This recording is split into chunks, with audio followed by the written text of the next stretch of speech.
Hello friends, स्वागत है आप सभी का आज के इस वीडियो में। आज हम लोग यहाँ यूनिट 4 पढ़ेंगे। जो सिस्टम एनालिसिस एंड डिज़ाइन हमने सीरीज शुरू किया है उसी का यूनिट 4 है। यूनिट 4 क्या कहता है? Introduction to documentation of system, यानी कि इसमें हम सिस्टम के डॉक्यूमेंटेशन को पढ़ेंगे। डॉक्यूमेंटेशन क्या होता है और क्यों ज़रूरी है। तो आइए सबसे पहले इसका स्ट्रक्चर हम देखते हैं। स्ट्रक्चर में सबसे पहले क्या है? आपका इंट्रोडक्शन है, उसके बाद ऑब्जेक्टिव देखेंगे, then concept and process of documentation, उसके बाद हम टाइप ऑफ डॉक्यूमेंटेशन देखेंगे। टाइप ऑफ डॉक्यूमेंटेशन में सबसे पहले हम SRS पढ़ेंगे, जिसको हम लोग सिस्टम रिक्वायरमेंट स्पेसिफिकेशन बोलते हैं। देन हम SDS पढ़ेंगे, जिसको हम लोग सिस्टम डिज़ाइन स्पेसिफिकेशन बोलते हैं। उसके बाद TDD है, जिसको टेस्ट डिज़ाइन डॉक्यूमेंटेशन कहते हैं। और लास्ट में हम यूजर मैनुअल पढ़ेंगे, UM। उसके बाद हम इसके डिफरेंट स्टैंडर्ड की बात करेंगे कि कौन कौन से स्टैंडर्ड होते हैं डॉक्यूमेंटेशन के। And then documentation quality of software की बात करेंगे। एंड लास्ट में हम गुड प्रैक्टिसेस फॉर डॉक्यूमेंटेशन की बात करेंगे। तो चलिए शुरू करते हैं इंट्रोडक्शन से ही। सबसे पहले ये समझते हैं हम डॉक्यूमेंटेशन होता क्या है। तो देखिए, डॉक्यूमेंटेशन क्या है, आप इसको ऐसे समझ सकते हो कि जब कोई सामान आप परचेज करते हैं तो उसके साथ उस प्रोडक्ट से, यानी कि उस प्रोडक्ट को यूज करने के लिए आपको जो एक यूज़र मैनुअल मिलता है, उसे डॉक्यूमेंटेशन कहते हैं। आप ऐसे समझो कि आपने एक मोबाइल परचेज किया। अब मोबाइल में चार्जर कहाँ लगाना है, उसे चार्ज कैसे करना है, उसमें सिम कैसे चेंज करना है, उसमें मेमोरी कार्ड कैसे लगाना है, ये सब आपको नहीं पता है। तो उसी मोबाइल के साथ आपको एक यूज़र मैनुअल मिलता है। उस यूज़र मैनुअल को देखकर, उसे पढ़कर आप ये सीख सकते हैं कि कैसे उस मोबाइल में हम चार्जर लगाएं, या फिर उसके सिम को चेंज करें, या फिर उसमें मेमोरी कार्ड लगाएं। तो ये क्या है ना, एक गाइड होता है जिसके माध्यम से आप उस मोबाइल से, यानी कि उस सिस्टम से क्या होता है, इंटरेक्ट कर पाते हैं।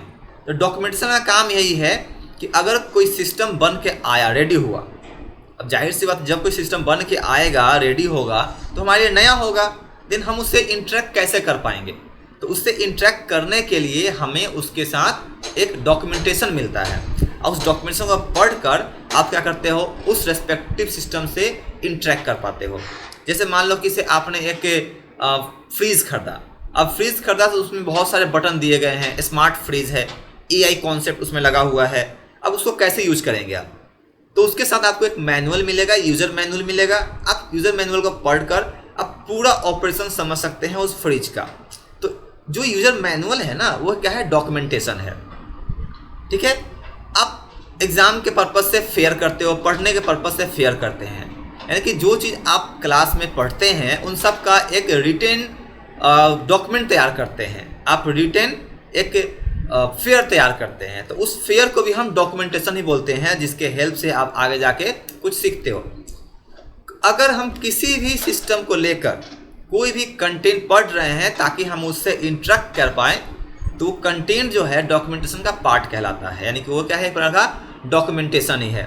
ठीक है, और हर एक सिस्टम, चाहे वो सॉफ्टवेयर हो चाहे हार्डवेयर हो, कोई भी सामान जो हम परचेज करेंगे, कोई भी सिस्टम जब लाएंगे, तो उसके साथ हमें क्या है, डॉक्यूमेंटेशन मिलता है, एक डॉक्यूमेंट मिलता है। और उसी डॉक्यूमेंट से हम के माध्यम से हम उस सिस्टम से इंटरेक्ट कर पाते हैं। तो उसी डॉक्यूमेंट को जो क्रिएट करने का प्रोसेस है, दैट इज डॉक्यूमेंटेशन।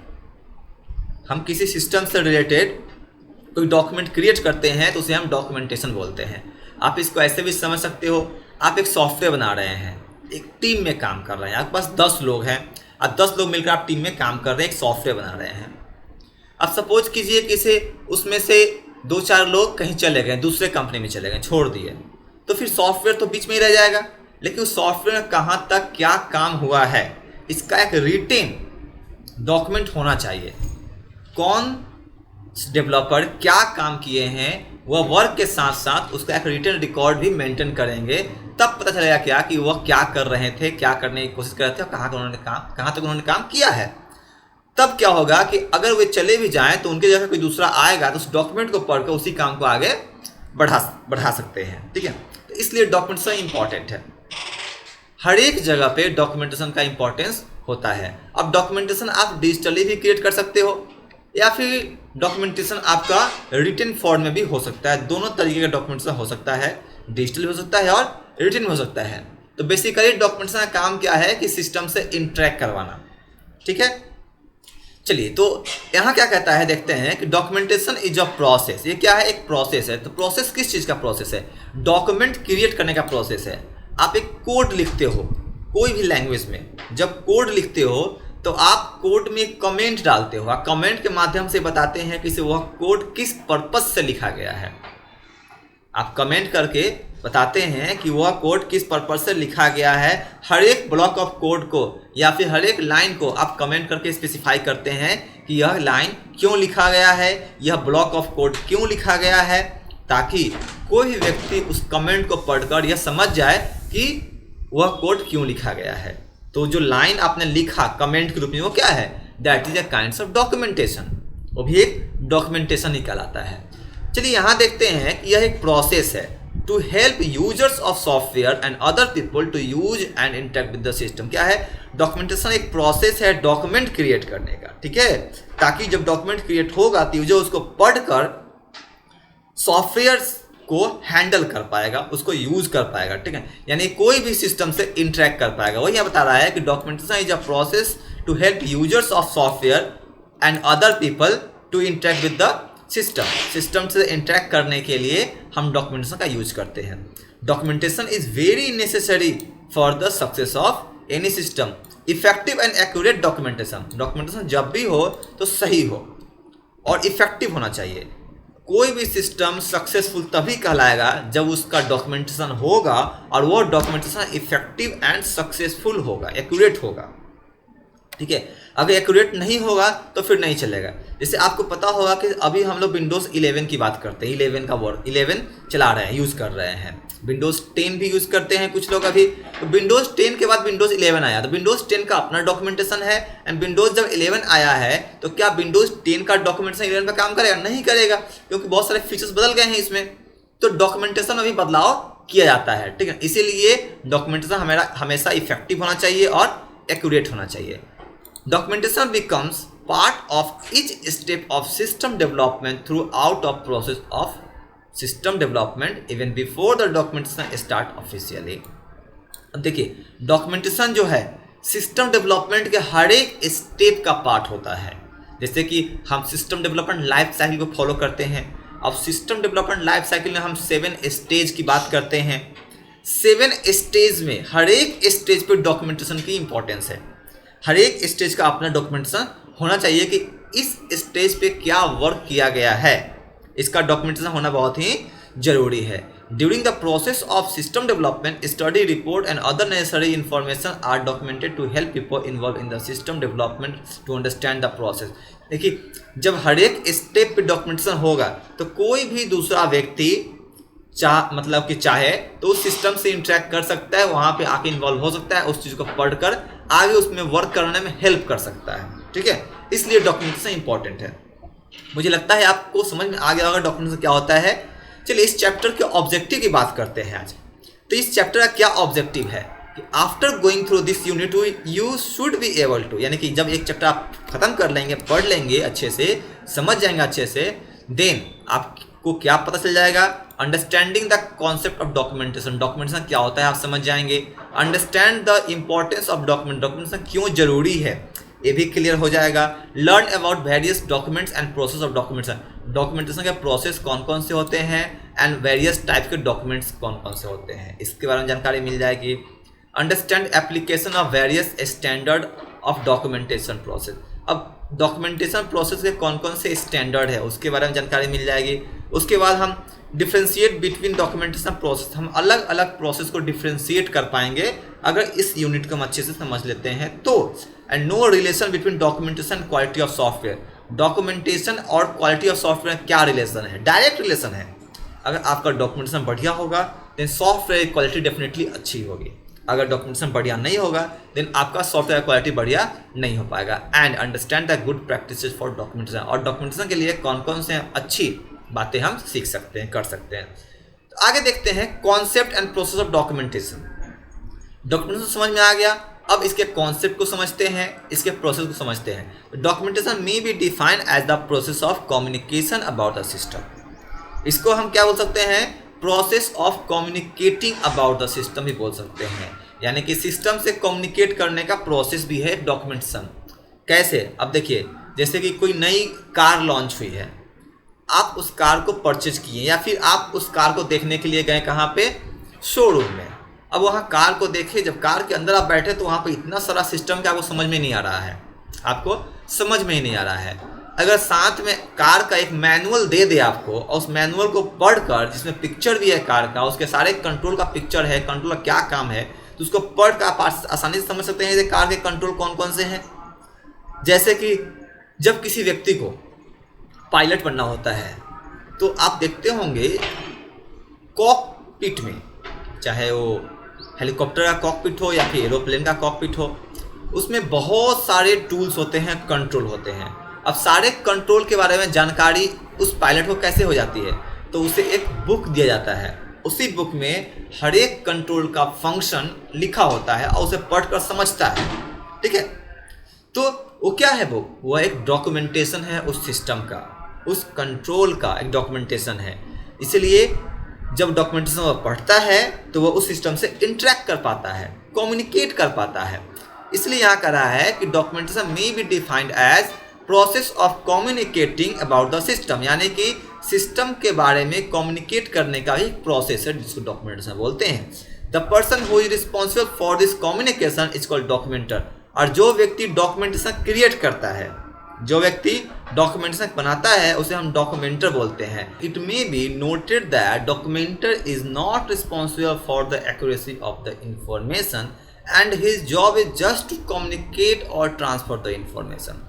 देखिए यहाँ एक बात ध्यान देने वाली है कि जो डॉक्यूमेंटर होता है वह उस डॉक्यूमेंट की रिस्पॉन्सिबिलिटी नहीं लेता है कि वह सही ही होगा, यानी कि वो सिस्टम के बेस पे डॉक्यूमेंटेशन करता है, डॉक्यूमेंट क्रिएट करता है, लेकिन वो इस बात की रिस्पॉन्सिबिलिटी नहीं लेता है कि जो डॉक्यूमेंटेशन करा, मतलब जो डॉक्यूमेंटेशन किया जा रहा है, जो डॉक्यूमेंट बनाया जा रहा है वह सही ही होगा। यह क्या है, ये बस उसका एक काम होता है कि वह इंफॉर्मेशन ट्रांसफर करता है। The ISO standard ISO IEC 12207 1995 describe document, यानी कि ISO ने अपने एक स्टैंडर्ड में इसको डिस्क्राइब किया है, डॉक्यूमेंटेशन को डिस्क्राइब किया। कैसे डिस्क्राइब किया है, तो as a supporting activity to record information produce by system development life cycle, यानी कि सिस्टम डेवलपमेंट लाइफ साइकिल के माध्यम से जो भी इंफॉर्मेशन प्रोड्यूस होता है उसको एक सपोर्टिंग एक्टिविटी के रूप में क्या करता है, स्टोर करता है, ठीक है ना, जिसको हम लोग डॉक्यूमेंटेशन बोलते हैं। अब देखते हैं डॉक्यूमेंटेशन की आवश्यकता क्यों है, वाई डॉक्यूमेंटेशन, वाई डॉक्यूमेंटेशन। तो documentation is needed because documentation की आवश्यकता है, क्यों आवश्यकता है, तो a means for transfer of knowledge and details about description of system, क्योंकि डॉक्यूमेंटेशन के माध्यम से ही हम क्या करते हैं, नॉलेज को ट्रांसफर करते हैं, सिस्टम के डिस्क्रिप्शन को हम शेयर करते हैं। और to communicate among different teams of the software project, हम सॉफ्टवेयर प्रोजेक्ट पे अलग अलग लोग जो काम कर रहे हैं उनसे कम्युनिकेट कर सकते हैं with the help of documentation. To help corporate audits and other requirements of the organization के दूसरे रिक्वायरमेंट्स को या फिर कॉर्पोरेट ऑडिट्स को पूरा करने के लिए डॉक्यूमेंटेशन की आवश्यकता होती है। टू मीट रेगुलेटरी डिमांड, किसी भी रेगुलेटरी डिमांड को पूरा करने के लिए डॉक्यूमेंटेशन की आवश्यकता होती है। Needed for IT infrastructure management and maintenance, किसी भी प्रकार के मैनेजमेंट के लिए और मेंटेनेंस के लिए डॉक्यूमेंटेशन की आवश्यकता होती है। And it is needed for migration to a new software platform, और एक पुराने सॉफ्टवेयर प्लेटफॉर्म से एक नए सॉफ्टवेयर प्लेटफॉर्म में जाने के लिए भी डॉक्यूमेंटेशन की आवश्यकता होती है। तो ये सारी ज़रूरी बातें हैं क्योंकि मतलब ये सारी ज़रूरी बातें हैं जिस कारण से डॉक्यूमेंटेशन की आवश्यकता होती है। Document communicate the detail about the system targeted at different audience. देखिए डॉक्यूमेंट क्या करता है, वह सिस्टम के बारे में डिटेल कम्युनिकेट करता है। अब क्या आगे क्या बोल रहा है कि टारगेटेड एट डिफरेंट ऑडियंस, अब जिस टाइप का ऑडियंस है उस टाइप का डॉक्यूमेंट क्रिएट होता है। अलग अलग ऑडियंस के लिए भी अलग अलग डॉक्यूमेंट क्रिएट होता है। जैसे मान लीजिए यूजर है तो यूजर के लिए एक अलग टाइप का डॉक्यूमेंट होगा जो कि इजी डॉक्यूमेंट होगा, जिसको पढ़ के यूजर आराम से समझे, इसको हम लोग यूजर मैनुअल बोलते हैं। अगर साथ में काम करने वाला कलीग है, टीम मेंबर है, उसके लिए कुछ डॉक्यूमेंटेशन हो रहा है तो वहाँ पे उसका लेवल अलग होगा, वो एक अलग टाइप का डॉक्यूमेंटेशन होगा। तो हर एक यूज़र के लिए, ऑडियंस के लिए अलग टाइप का डॉक्यूमेंटेशन किया जाता है, ठीक है। तो ये अब मुझे लगता है डॉक्यूमेंटेशन आपको समझ में आ गया होगा, लेकिन मैं यहाँ पे एक चीज़ आपको बता दूँ कि ट्रेडिशनली ये documentation was done after development of software is completed. शुरू में क्या होता था कि डॉक्यूमेंटेशन हमेशा लास्ट में होता था। जब सॉफ्टवेयर हमारा कंप्लीट हो गया, SDLC के सातों फेज पूरे हो गए, तब लास्ट में डॉक्यूमेंटेशन किया जाता था। लेकिन अब ऐसा नहीं होता है। मॉडर्न में क्या होता है कि SDLC के हर एक फेज पे डॉक्यूमेंटेशन किया जाता है। जितना फेज है, सातों फेज का अलग अलग डॉक्यूमेंटेशन होता है। अब ये मॉडर्न डॉक्यूमेंटेशन का प्रोसेस है। ठीक है, नेक्स्ट देखते हैं प्रोसेस ऑफ डॉक्यूमेंटेशन। डॉक्यूमेंटेशन के कौन कौन से प्रोसेस हैं? The following are various steps involve in the process of documentation. कुछ प्रोसेस यहाँ पे दिए गए हैं। सबसे पहला प्रोसेस क्या है? Collection of source material. अब डॉक्यूमेंटेशन जब क्रिएट करने जाएंगे तो किस चीज़ का डॉक्यूमेंटेशन हम क्रिएट करेंगे? तो पहले हमें सोर्स मटेरियल की आवश्यकता होगी। इसलिए फर्स्ट प्रोसेस क्या है इसका? Collection of source material. ठीक है ना? The very first step of any documentation process is to acquire the required source material for preparation of documentation। यानी डॉक्यूमेंटेशन के प्रिपरेशन के लिए जो भी सोर्स मटेरियल की ज़रूरत है पहले वो पूरा होना चाहिए। ये क्या है? फर्स्ट प्रोसेस है। सेकेंड है डॉक्यूमेंटेशन प्लान। डॉक्यूमेंटेशन प्लान क्या करना है कि जब सोर्स मटेरियल हमें मिल जाएगा तो हम डॉक्यूमेंटेशन करने का प्लान करेंगे। The documenter is responsible for preparing of a documentation plan. जो डॉक्यूमेंटर होता है वही इस बात के लिए रिस्पॉन्सिबल है कि डॉक्यूमेंटेशन कैसे प्लान किया जाए। उसके बाद आता है रिव्यू ऑफ प्लान। जब प्लान हो जाता है तो फिर उसका रिव्यू होता है कि जो प्लान किया गया है वह प्लान सही है कि नहीं है, उसमें कितने प्रोसेस को एक्सेप्ट किया गया है, कौन कौन से प्रोसेस को फॉलो किया जाना है। उसके बाद creation of document. Then finally documentation का प्रोसेस शुरू होता है, यानी कि डॉक्यूमेंट क्रिएट होता है। And then testing of document. उसके बाद डॉक्यूमेंट को टेस्ट किया जाता है कि whether the document is good और not, and then maintain the document. और लास्ट में डॉक्यूमेंट की मेंटेनेंस होती है। तो डॉक्यूमेंटेशन में कुछ प्रोसेस है। पहला प्रोसेस हो गया आपका कलेक्शन ऑफ सोर्स मटेरियल की सोर्स मटेरियल को कलेक्ट किया जाएगा। दूसरा हो गया डॉक्यूमेंटेशन प्लान। डॉक्यूमेंटेशन का प्लान किया जाएगा। देन उसका रिव्यू किया जाएगा डॉक्यूमेंटेशन का।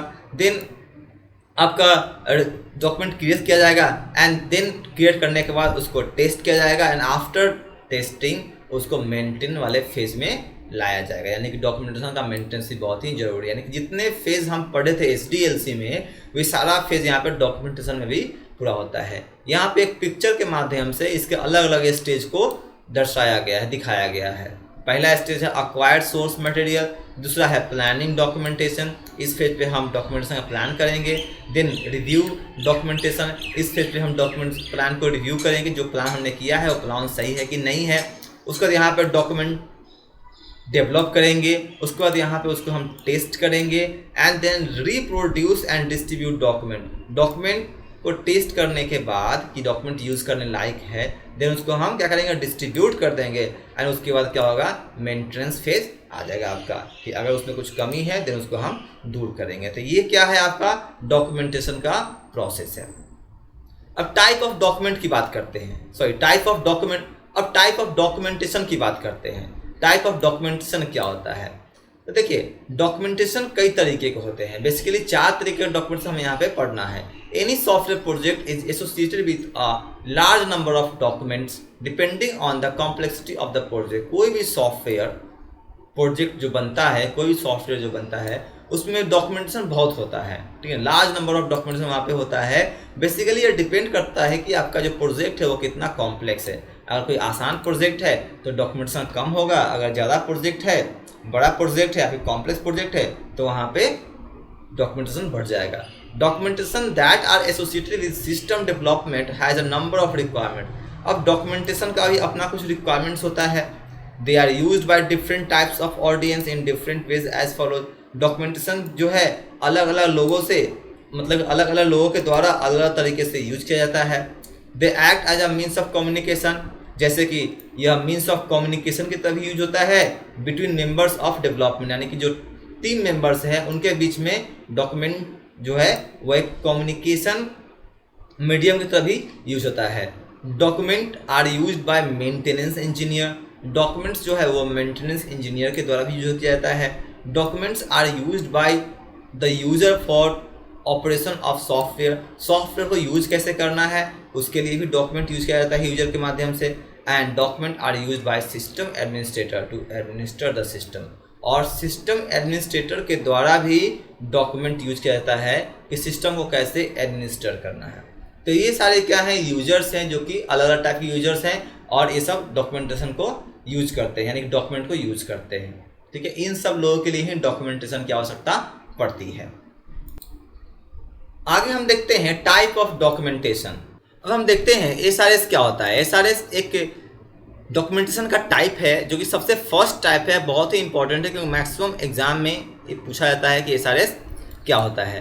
तो चलिए देखते हैं। सिस्टम रिक्वायरमेंट स्पेसिफिकेशन या set of complete and precisely stated properties along with the constraint of the system that the software must satisfy. A well-designed software requirement specification establishes boundaries and solutions of the system to develop useful software. All tasks, however, minor should not be underestimated and must form part of the documentation. देखिए basically इसमें हम करते क्या है, SRS में ये समझ लेते हैं। एसआरएस सिस्टम रिक्वायरमेंट स्पेसिफिकेशन, यानी कि जो सिस्टम हम डिज़ाइन कर रहे हैं या फिर करने जा रहे हैं उस सिस्टम के क्या क्या रिक्वायरमेंट्स हैं, सिस्टम के क्या क्या रिक्वायरमेंट्स है। आप लोगों को याद होगा कि एसडीएलसी का सेकेंड फेज होता है रिक्वायरमेंट्स एनालिसिस। उसी रिक्वायरमेंट एनालिसिस को हम पूरे डिटेल में लिखते हैं पहले, ठीक है, कि सिस्टम का क्या क्या रिक्वायरमेंट है और उसी रिक्वायरमेंट को हम एक डॉक्यूमेंट का फॉर्म देते हैं, उसे हम एसआरएस बोलते हैं। इसमें हर एक रिक्वायरमेंट, सॉफ्टवेयर का रिक्वायरमेंट, हार्डवेयर का requirement, input requirement, output requirement, हर तरीके की रिक्वायरमेंट की बात होती है यहाँ पे, जिसको हम लोग सिस्टम रिक्वायरमेंट स्पेसिफिकेशन के माध्यम से एक्सप्रेस करते हैं।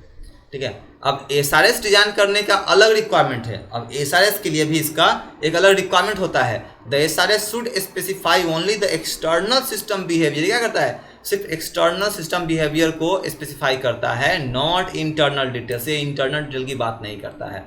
It also specify any constant impose on implementation. अगर इम्प्लीमेंटेशन के टाइम में इसके ऊपर किसी प्रकार का कोई भी कॉन्स्टेंट इम्पोज किया गया है तो उसको भी स्पेसिफाई करेगा। कॉन्स्टेंट इम्पोज करने का मतलब है कुछ एडिशनल यूज किया जा रहा है इसमें, तो उसको भी क्या करेगा, यह स्पेसिफाई करेगा। Good SRS is flexible to change and act as a reference tool for system developer. एक अच्छा एसआरएस जो होता है वो फ्लेक्सिबल होता है, उसमें चेंज किया जा सकता है, यानी कि डेवलपर के हिसाब से उसमें कुछ चेंजेस किए जा सकते हैं। ठीक है, या फिर एडमिनिस्ट्रेटर के हिसाब से या फिर मेंटेनर के हिसाब से, यानी कि जो भी सिस्टम से रिलेटेड व्यक्ति हैं उनके अनुसार एसआरएस में चेंजेस किया जा सकता है। ठीक है, एक अच्छे एसआरएस के कुछ कैरेक्टरिस्टिक्स होते हैं। तो कैरेक्टरिस्टिक्स ऑफ एसआरएस यहाँ दिया गया है। पहला, all the requirement must be stated unambiguously. Every requirement stated has only one interpretation. Every characteristic of the final product must be described using a single and unique term। यानी कि जितने भी requirements होंगे हर एक को क्या करना है, एक यूनिक तरीके से सिंगल टर्म का यूज करके क्या करना है, हमें उसको स्पेसिफाई करना है, डिस्क्राइब करना है हर एक चीज़ को। उसके बाद यह पूरा कंप्लीट होना चाहिए। ऐसा नहीं है कि बीच में बनाते बनाते छोड़ देना, इसे पूरा कंप्लीट करना है। उसका the requirement should be realistic and achievable. Requirement ऐसा हो कि यह वास्तविक हो और इसे आसानी से अचीव किया जाए, जो करेंट टेक्नोलॉजी हमारा है उसके अनुसार। ऐसा नहीं है कि हम रिक्वायरमेंट बता दिए 7G का और अभी 5G चल रहा है, ठीक है, तो यह रियलिस्टिक नहीं हुआ, अचीवेबल भी नहीं हुआ। तो रिक्वायरमेंट ऐसा हो जो कि अचीवेबल हो एंड रियलिस्टिक हो। It must verifiable.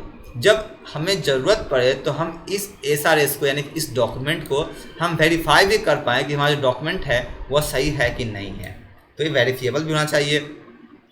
ज़रूरत के हिसाब से मॉडिफिएबल भी होना चाहिए कि इसको हम मॉडिफाई कर सके, एंड ट्रेसेबल भी होना चाहिए कि इसको हम ट्रेस कर सके। ठीक है, and SRS should not only address the explicit requirement but also implicit. यानी कि यह एक्सप्लिसिट रिक्वायरमेंट के साथ साथ इम्प्लिसिट रिक्वायरमेंट को भी बताना चाहिए। ठीक है, दोनों तरीके की रिक्वायरमेंट की बात करनी चाहिए कि कौन एक्सप्लिसिट रिक्वायरमेंट है या कौन इम्प्लिसिट रिक्वायरमेंट है, यानी किस लिए यह आराम से काम करेगा एसआरएस और कब किस स्थिति में, यानी कि सिस्टम के किस फंक्शन के लिए एसआरएस को चेंज किया जाना है। तो जब मॉडिफाई की बात आएगी तो क्या हो गया, एसआरएस का अपना एक्सप्लिसिट रिक्वायरमेंट हो गया, और जब वह SRS काम कर रहा है सिस्टम के अनुसार तो वह उसका इम्प्लिसिट रिक्वायरमेंट हो गया। दोनों रिक्वायरमेंट पूरा होना चाहिए। SRS स्पेसिफाई करने के कुछ रूल्स है, rules for specifying software requirement, ठीक है ना। कुछ रूल्स हैं, तो रूल्स कौन कौन से हैं। पहला रूल्स है apply and use an industry standard. एक स्टैंडर्ड इसको मेंटेन करना होगा इस SRS को, जो कि इंडस्ट्री का स्टैंडर्ड होगा। उस स्टैंडर्ड को मेंटेन, ऐसा नहीं है कैसे भी किसी तरीके से लिख दिया जाए, जैसे कि आप लोग जब फेयर करते हो तो कैसे भी लिख देते हो, किधर भी लिख देते हो, ठीक है ना, वैसा नहीं, एक स्टैंडर्ड को फॉलो किया जाना चाहिए।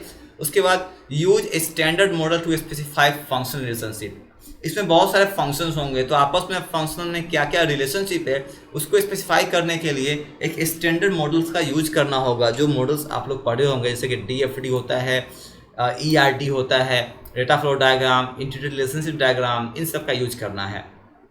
Limit the structure of paragraph to a list of individual sentence to increase the traceability and modifiability of each requirement and to increase the availability of check of completeness. क्या बोला है, limit the structure of paragraph to a list of individual sentence, यानी कि जो हम paragraph लिखेंगे कोशिश करेंगे कि उसको हम ज़्यादा बड़ा डिटेल्स में ना लिखें, बल्कि अच्छे वर्ड्स का, कॉम्पैक्ट वर्ड का यूज करके हम शॉर्ट में लिखें, ताकि आसानी से उसको हम ट्रेस कर सके, मॉडिफाई कर सके।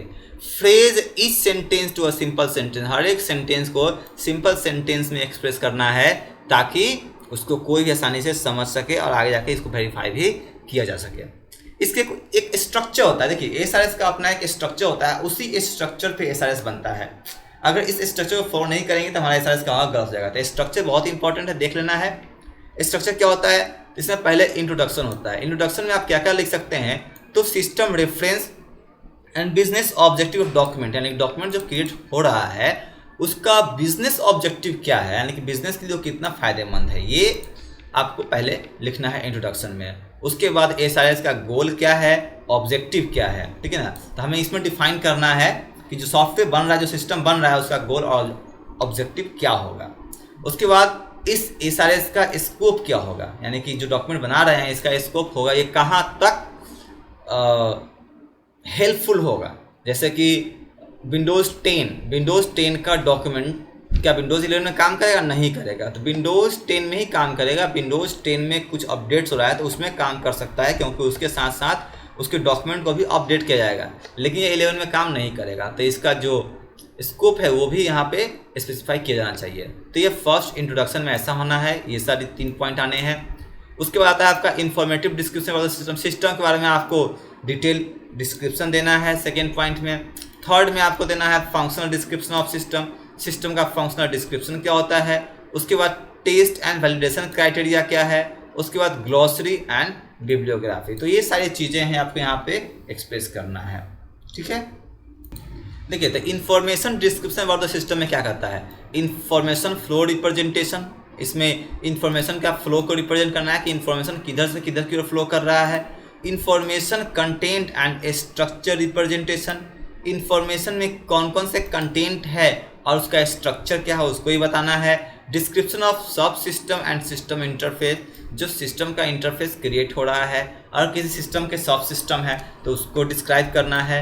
और detail description of problem and that the software must solve, यानी कि ये जो सॉफ्टवेयर बन रहा है, जो सिस्टम डेवलप हो रहा है, यह किस टाइप के प्रॉब्लम को सॉल्व करने के लिए डेवलप किया जा रहा है, उस प्रॉब्लम का डिटेल डिस्क्रिप्शन होना चाहिए यहाँ पे। उसका details of information flow, content and structure are documented. Information जो फ्लो हो रहा है किधर से किधर तक, इसका भी डिटेल होना चाहिए, कंटेंट का भी डिटेल होना चाहिए, एंड जो स्ट्रक्चर बनाया जा रहा है उसका भी डिटेल यहाँ पे स्टोर होना चाहिए। हार्डवेयर रिक्वायरमेंट क्या है, सॉफ्टवेयर रिक्वायरमेंट क्या है, एंड यूजर इंटरफेस कितने हैं, सबको क्या करना है, डिस्क्राइब करना है, किसमें, SRS में, ठीक है ना। इस सेकेंड पॉइंट में ऐसा करना होता है जिसमें हमें डिस्क्रिप्शन ऑफ द सिस्टम देना है। थर्ड जो हमने बात किया, functional description of the system. System में बहुत सारे फंक्शंस होंगे, यानी एक सॉफ्टवेयर बनेगा तो कई तरीके के फंक्शन उसमें परफॉर्म होगा, तो हर एक फंक्शन को डिस्क्राइब करना है। जैसे फंक्शनल डिस्क्रिप्शन होना चाहिए, रिस्ट्रिक्शंस एंड लिमिटेशंस, यानी कि फंक्शनल डिस्क्रिप्शन आपको ये भी डालना है कि जो आप बनाए हैं SRS, उसका रिस्ट्रिक्शंस कहाँ तक है, लिमिटेशन कहाँ तक, यानी कि सॉफ्टवेयर कहाँ तक काम करेगा आपका और सिस्टम। उसके बाद परफॉर्मेंस रिक्वायरमेंट यानी कि अच्छे से परफॉर्म करने के लिए किन किन चीज़ों की आवश्यकता होगी, उसके बाद डिज़ाइन कॉन्स्ट्रेंट, इसको डिज़ाइन किस तरीके से किया जाए और क्या क्या डिज़ाइन करने में लगेगा, उसका diagram to represent the overall structure of software graphically, यानी कि सॉफ्टवेयर को ग्राफिकली रिप्रेजेंट करने के लिए एक डायग्राम बनाना है कि पूरा सॉफ्टवेयर जो हो एक डायग्राम के माध्यम से हम उसको देख सके कि सॉफ्टवेयर कैसे काम करेगा। उसके बाद हमने देखा टेस्ट एंड वैलिडेशन क्राइटेरिया, इसको भी अच्छे से डिफाइन करने की आवश्यकता है। एसआरएस में एसआरएस का 4th पॉइंट है इसके स्ट्रक्चर का, जिसमें क्या क्या आता है, तो परफॉर्मेंस लिमिटेशन, अगर सॉफ्टवेयर के परफॉर्मेंस में कोई लिमिटेशन है तो भी यहाँ पे स्पेसिफाई करना है। 4th वाले में एक्सपेक्टेड सॉफ्टवेयर रिस्पॉन्स, सॉफ्टवेयर का रिस्पॉन्स कैसा होना चाहिए वो यहाँ पे स्पेसिफाई होना चाहिए। उसका it is essential that time and attention be given to the section, यानी कि इस सेक्शन में टाइम और अटेंशन भी देना बहुत ज़रूरी है। यानी कि जब 4th पॉइंट हम डिस्क्राइब करेंगे तो यहाँ पे हमें टाइम देना भी ज़रूरी है और अटेंशन भी ज़रूरी है, तभी पता चलेगा क्या कि क्या लिमिटेशन है हमारे सॉफ्टवेयर का, हमारे सिस्टम का जो हमने डेवलप किया है, तभी तो उससे रिलेटेड हम एसआरएस अच्छा बना पाएंगे। उसके बाद हमें एसआरएस में ग्लॉसरी देना है। ग्लॉसरी क्या होता है, definition of all technical terms. Suppose हम जो एसआरएस बना रहे हैं उसमें बहुत सारे टेक्निकल टर्म्स का यूज कर रहे हैं जो कि जनरल व्यक्ति के लिए अंडरस्टूड नहीं है, वो आसानी से उसको नहीं समझ पाएंगे, तो हमें यहाँ क्या करना होगा, एक ग्लॉसरी यहाँ पे देना होता है। ग्लॉसरी में जो भी हम टेक्निकल टर्म यूज करेंगे एसआरएस को बनाने में, उन सारे टेक्निकल टर्म्स का डेफिनेशन हम लिख देंगे ताकि कोई उसको पढ़कर समझ सके। जैसे आप लोग देखते होंगे बुक्स वगैरह में जब स्टोरी पढ़ते हैं तो स्टोरी में कोई अगर कॉम्प्लिकेटेड वर्ड यूज किया जाता है तो उस वर्ड को या तो हाईलाइट कर दिया जाता है या फिर उसके बगल में एक नंबरिंग कर देता है, और उस नंबर के हिसाब से उसी बुक में, चैप्टर में, उसी पेज पे नीचे में क्या होता है कि उसका मीनिंग लिखा होता है, तो वही ग्लॉसरी हो गया। ठीक है, तो ग्लॉसरी यहाँ पे सिस्टम से देना है, तो यह 5वां पॉइंट है एसआरएस के स्ट्रक्चर का। ठीक है ना, तो 5वें पॉइंट में हर एक ग्लॉसरी को क्या करना है, आपको रिप्रेजेंट करना है, हर एक वर्ड्स को जो कि कॉम्प्लिकेटेड है, जो कि एसआरएस में आपने एक्सप्रेस किया है। एंड लास्ट आता है बिब्लियोग्राफी। ठीक है ना, लास्ट नहीं है, सेकेंड लास्ट है, लास्ट आपका अपेंडिक्स है। बिब्लियोग्राफी जो है इसमें क्या करना होता है कि आप जो एसआरएस तैयार कर रहे हो सिस्टम को लेकर, तो इसको तैयार करने के लिए आप कहाँ कहाँ से रेफरेंस लिए हैं, हर एक रेफरेंस को यहाँ पे आपको एक्सप्रेस करना होता है। यानी बिब्लियोग्राफी क्या होता है, रेफरेंस होता है। ठीक है, लिस्ट ऑफ रेफरेंसेज। उसका अपेंडिसेज, अपेंडिसेज का मतलब होता है सप्लीमेंट्री इन्फॉर्मेशन। अगर आप कुछ एक्स्ट्रा एडिशनल इन्फॉर्मेशन देना चाहते हो, अगर आपका सिस्टम ऐसा सिस्टम है जिसके बारे में एडिशनल इन्फॉर्मेशन किसी दूसरे सोर्स से मिल सकता है, तो आप वहाँ पे कुछ एडिशनल इन्फॉर्मेशन यहाँ पे दे सकते हो, बता सकते हो कि इस सोर्स से एडिशनल इन्फॉर्मेशन लिया जा सकता है, या फिर आप यहीं पे एडिशनल इन्फॉर्मेशन दे सकते हो एसआरएस में। तो यह एसआरएस है। एसआरएस का स्ट्रक्चर फॉलो करना बहुत ज़रूरी है इसको डिफाइन करने के लिए। तो आई होप आपको यहाँ एसआरएस तक समझ में आया होगा। नेक्स्ट डे हम लोग एसडीएस यानी कि सिस्टम डिज़ाइन स्पेसिफिकेशन से आगे पढ़ेंगे। तब तक के लिए इस वीडियो को मैं यहीं पे समाप्त करता हूँ। Thank you.